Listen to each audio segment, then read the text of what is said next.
আমার মেয়ে দিদি ওকে অনেক ছোট থেকে অনেক আদর দিয়ে বড় করছে। আমার অনেক আদরের সন্তান সে, কখনো কষ্ট দেয়নি।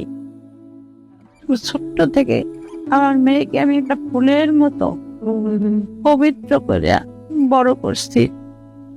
মানে একটা ফুলেরও কলঙ্ক আছে, কিন্তু আমার মেয়ের কলঙ্ক নাই। কিন্তু এখন সে চলে গেলে আমি একা ঘরে কিভাবে থাকবো জানি না। ও যে মানে না মানা, ও যে মানে না মানা, আখি ফিরাইলে বলে না না না।